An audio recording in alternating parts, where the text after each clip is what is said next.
karena dia harus kasih setoran, si mitra investor ini kasih setoran, maka yang terjadi adalah dia neken SPPG.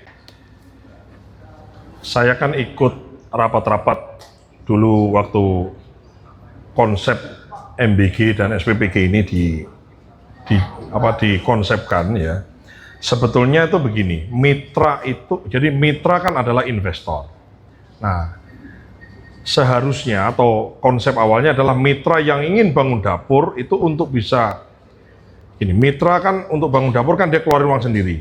Kenapa yayasan? Karena ini aja nih, mekanisme administrasi peraturan Menteri Keuangan dan seterusnya itu harus yayasan. Seharusnya mitra untuk bangun, dia punya uang, katakanlah seperti Anda bangun uang, dia bangun, itu untuk bisa bangun, itu harus bikin yayasan dulu, kemudian yayasannya di-submit ke BGN, di-approve, Anda bangun. Masalahnya yang sekarang ini, sekarang kita lagi kita petani, kita sisir, ini adalah begini. Oknum di dalam BGN terdahulu, itu kemudian menyiapkan yayasan-yayasan. Kemudian di-approve, karena dia adalah oknum di dalam, dia yang meng-approve titik-titik ini. Jadi, si yayasan-yayasan yang di-approve ini adalah yayasan-yayasan yang dia tidak punya uang. Dia di-approve karena memang ada, itu tadi, karena orang dalam. Kemudian karena yayasannya sudah di-approve, kemudian dia menjajakan titik ini kepada mitra. Yang kemudian minta nanti mitra bangun, kemudian memotong ada potongan yang harus disetor kepada yayasan ini. Ini yang sekarang sedang diperiksa oleh kejaksaan, bahwa oknum-oknum di sini itu terafiliasi dengan yayasan-yayasan tertentu yang dia menerima setoran. Oleh karenanya itu kemudian karena dia harus kasih setoran, si mitra investor ini kasih setoran, maka yang terjadi adalah dia neken SPPG. Dia entah gimana caranya kualitas makanannya dikurangi karena dia harus menganggarkan untuk setoran potongan tadi. Bisa dipahami di sini ya. Ini yang sekarang diperiksa oleh kejaksaan ya. Bahwa sebetulnya konsep awalnya dulu saya ikut rapat itu adalah mitra yang mau invest itu sebelum dia bangun dia bikin yayasan, di-approve, baru pakai uang sendiri. Yayasan ya punyanya, atau yayasan ya kemudian itu adalah mitra, bukan kemudian yayasan sendiri, mitra sendiri. Kenapa yayasan sendiri dan mitra sendiri?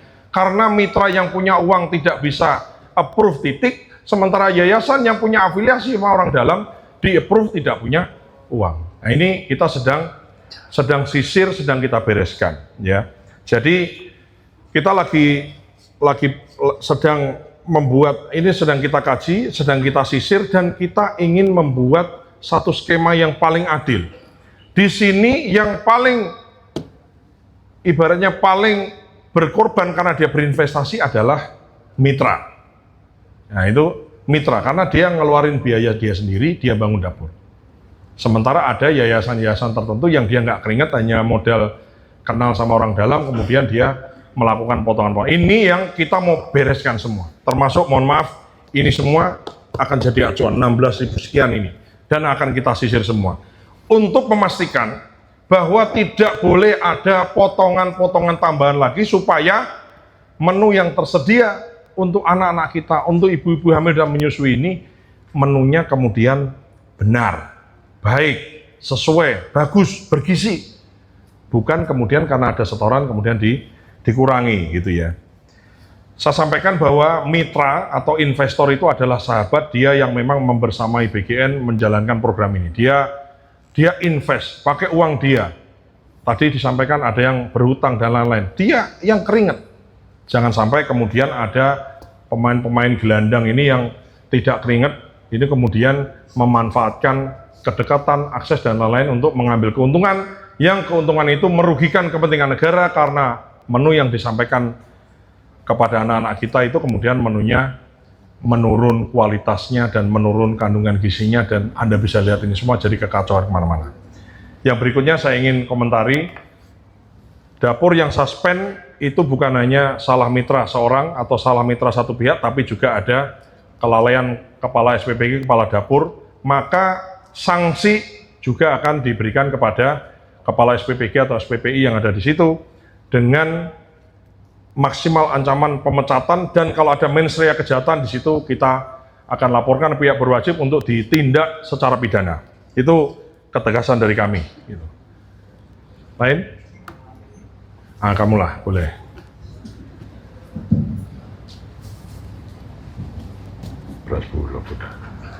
Ini pertanyaannya jangan susah-susah ya.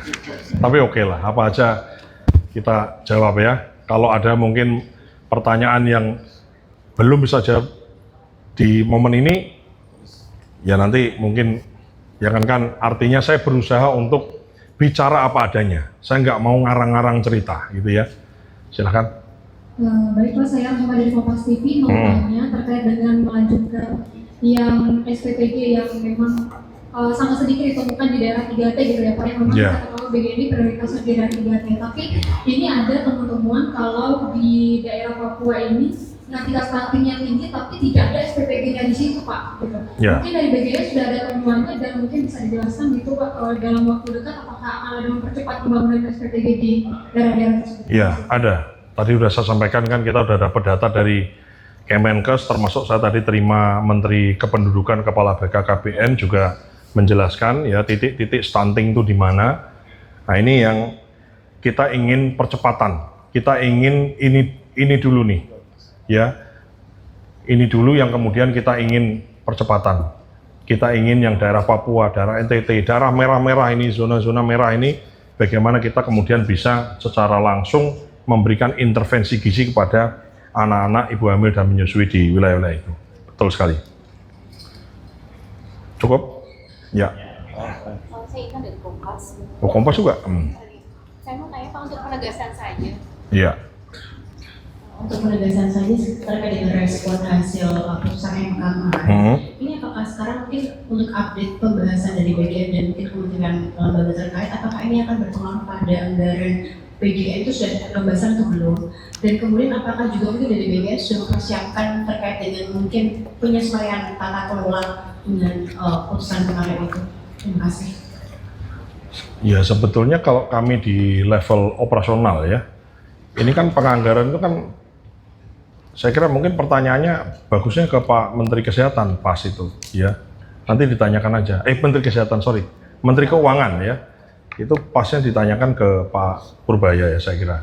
Karena kami ini kan mau anggaran anggaran nyantol di mana kan kita menjalankan anggaran itu kan gitu. Berarti sekarang akan dipakai daerah pendidikan ya Pak? Apa itu? Untuk yang sekarang. Ya, kan Anda baca aja itunya kan, putusan MK-nya kan gitu ya. Maksud saya, apalagi kan saya udah jelaskan saya adalah pelaksana gitu. Apakah menganggarkan siapa-siapa, kan itu ada Badan Anggaran, ada Kementerian Keuangan dan seterusnya ya. Jadi kami ini kan pelaksana anggarannya, kan gitu ya.